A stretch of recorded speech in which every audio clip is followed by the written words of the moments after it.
Hello, this is Sunny from My Happy Space. Welcome back to my channel. It's a very cold and rainy and dark day here in Cape Town, so I hope the lighting is not too bad today. So what we're going to do is we do our meditation sheet for this beautiful verse, our last verse in this series of the Refuge series, and that is Psalms 18 verse 2. If you haven't followed, if you don't follow me on Instagram or you didn't see my little video on YouTube, how I try to break down this verse, how to memorize it. I'll quickly show you. I made a little Instagram post breaking it down, listing what the attributes of God is, like the Lord is my rock, one, my fortress, my deliverer. Then I put this little phrase in brackets, just it's something different, my God, my rock, in whom I take refuge, and then listed my shield, and the horn of my salvation and my stronghold. If you just sort of break it down, remember that little sort of phrase in the middle of all the attributes that's been listed, then it's easier to remember. So with further ado, let's look at this. Yet again, if you want to know how I fill this meditation sheet in, go to my first video of each month. There I go into details where I get it. I mostly get it from the Bible Hub, the Bible app, Bible Hub, and some from commentaries. After I've done it, I sometimes listen to a sermon just to get a little bit more information. So first of all, I write it down in our version, which is the ESV version. Then I look at two different translations. This time I chose the NLT and the King James version. The NLT said, "The Lord is my rock, my fortress, and my savior," instead of deliverer. "My God is my rock, in whom I find protection," instead of "in whom I take refuge. He is my shield, the power that saves me," instead of the horn of my salvation, because a horn was a symbol of power, and my place of safety instead of my stronghold. So the King James version says, "The Lord is my rock and my fortress and my deliverer, my God, my strength," because strength and rock is actually intertwined. Rock has been used instead of strength here. "In whom I take trust," instead of refuge. "My buckler," instead of shield, and "the horn of my salvation and my high tower," instead of stronghold. So it's just different words that's been used. Now this psalm is Psalm 18. It's one of the longest psalms in the Bible. I think there's just 2 or 3 psalms that's longer than Psalm 18. Obviously Psalm 119 is one of them. I think Psalm 60 is also one, but I don't quote me on that. This is written by David. And if you've seen the introduction of Psalm 18, I'm just quickly going to read the introduction of Psalm 18. I've got it here open at 2 Samuel because it's a direct reference to 2 Samuel also. So we're going to look at that later.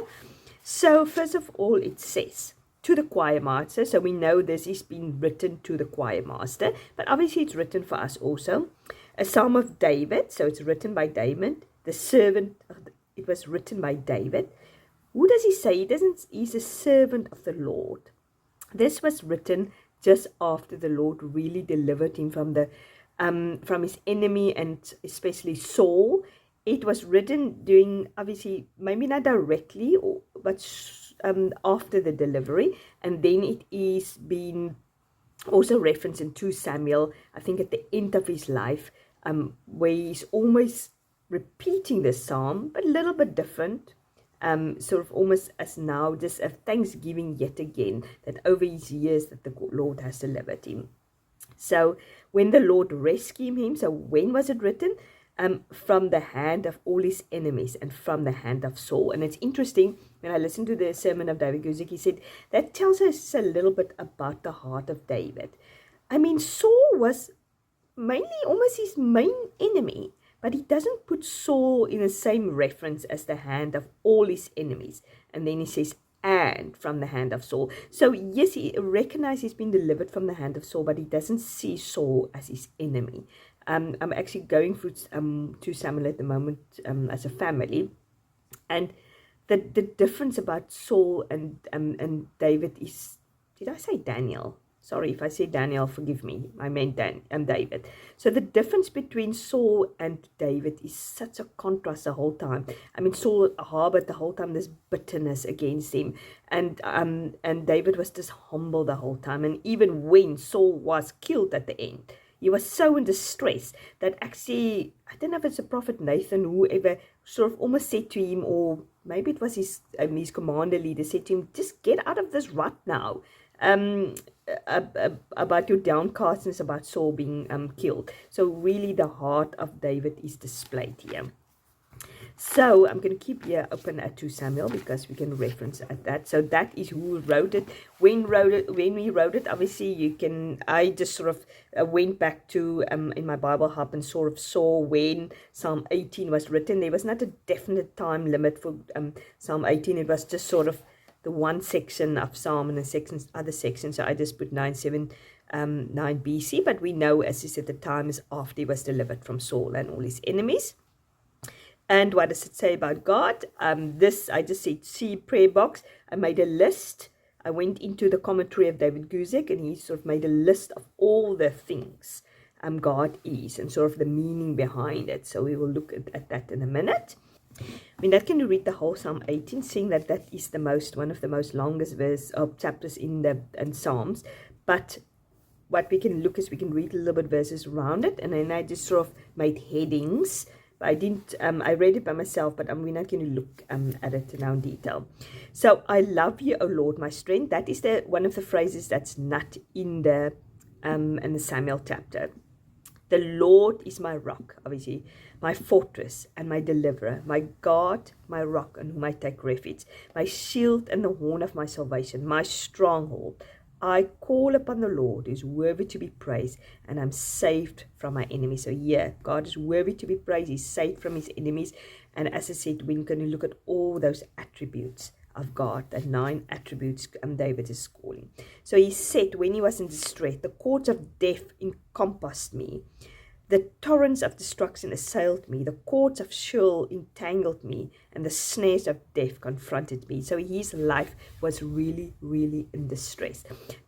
Our life might never be in such physical danger, but obviously we know that we are in spiritual danger, and our enemy is the lion that is looking.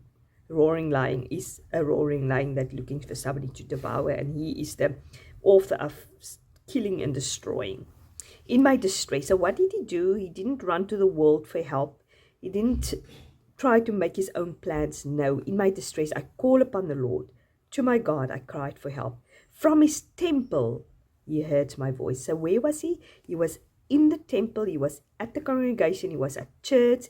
He was busy worshiping God. So if you want to hear from God, if you're in distress, don't withdraw yourself. There's a very tendency these days that if something dramatic happened to people, they say, oh, I just need to take a little bit of time off. I just need to recoup, and I'm not going to come to church for the next month. That is actually when you need to be at church. Because when you're alone and you isolate yourself, that's when the enemy will attack you. That's when you're weak. When a loved one dies, don't stay away from church. The next Sunday you are at church, lifting up your hands, worshiping God, because that is how you conquer the enemy. The enemy is confused when you worship God in the moment of distress and agony and hardship, because when he was an angel, he was meant to worship God, but because he rebelled, he started rebelling against God, and now he's not worshiping God anymore. So when he sees you worshiping God in a moment of distress and hardship, it's confusing to him. He flees. He doesn't know what to do. So when you go for hardship, don't neglect going to church. Don't neglect surrounding yourself with fellow believers, drawing closer to the God, be in his temple, so to call, be in church, be with a fellowship of believers. Do whatever you need to do to surround yourself and strengthen yourself. So my cries reached to his ears. And then he talks about how God felt, God's anger and wrath against his enemies. There is justice. For those who he's been attacked, for us who is righteous, there's a remedy for that. God's justice, God's wrath. And if it doesn't happen this side of heaven, it will definitely happen at the other side of heaven. All tears will be taken away from us. All wrongs will be made right. And that is something we can hold onto, and not because we are so righteous, but because we've got the righteousness of Christ upon us. And it's interesting, So it's interesting here in verse 20, David is constantly talking about God. The Lord dealt with me according to my righteousness. Now, we know if we have to be dealt according to our righteousness like filthy rags, it means nothing to God, our good deeds. Because if it's born out of our own, it means nothing. But if it's born out of the Spirit, it comes from God, then that will be rewarded one day. And our righteousness, we get our righteousness from Jesus. According to the cleanness of my hand, He rewarded me. For I have kept the ways of the Lord, and have not wickedly departed from my God. Now we know it was different in the Old Testament. Although they were saved by faith, keeping the law was a very important thing for them to do. And seeing that, I think they were sort of talking in generality, because we know obviously David didn't keep always the ways of the Lord. We know his hands wasn't cleansed. That was obviously before he killed Uriah, Bathsheba's husband. But generally, there's no way David could have been always act perfectly. But it's a general thing when you look at the Old Testament. That's not my personal belief. I could be wrong. But now in the New Testament, with the New Covenant, we have the Holy Spirit, Holy God in us. We are washed by the righteousness of God. So we don't need to be dealt according to our own righteousness. We have the righteousness of Christ. So that is why we can with confidence ask God to rescue us from our enemies. And if He decided to do it in a certain way, even if rescuing us from our enemy leads to our death, our physical death, that's still victory, because death doesn't have any hold on us. The sting of death has been conquered by the cross, and we will be eternity with Christ. So we always know there is victory for us. So yeah, as I said, you can read the whole psalm, beautiful. Obviously, talking a lot about God being our rock and our refuge. Then I just quickly want to look at Samuel 2:22. That is at the wrong place. It's 2 Samuel 2:22. So it says, and David spoke to the Lord the words of his song on the day when the Lord delivered him from the hand of the enemies and from the hand of Saul. And here, as I said, Psalm 18 is next to it. It says, the Lord is my rock. So in the beginning, it says, I love you, Lord. But this one is not in here. The Lord is my rock and my fortress and my deliverer. My rock, my God, my rock on whom I take refuge, my shield and the horn of my salvation, my stronghold and my refuge, my Savior, you save me from violence. I call upon you, Lord, who is worthy to be praised, and I'm saved from my enemies. Then he talks yet again about how God feels about His people, righteous people, being persecuted. And then here also verse 21, the Lord dealt me according to my righteousness, according to the cleanness of my hands, He rewarded me. Be interesting to read these two passages next to each other and to see the similarity about it. So it's a beautiful declaration of David praising God and giving Him these wonderful attributes and remembering all these attributes of God, because He saved him from his enemy. And we can do the same, because we are saved by our from our ultimate enemy, the devil. On the cross, that's been done. So that's beautiful. And then the strong words that I look up, there's quite a lot. Obviously, I looked up rock, fortress, deliver, stronghold, take refuge, shield, horn, and salvation. So obviously, rock. It's interesting, rock is also translated as strength, and it comes twice in here. And this rock is not the same as this rock.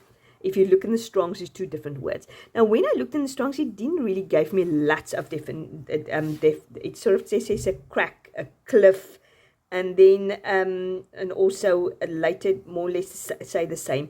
But when I looked at the commentary of David Guzik, he referenced another guy who made a commentary about it and said, one is sort of a normal place. Let me see what I've write here.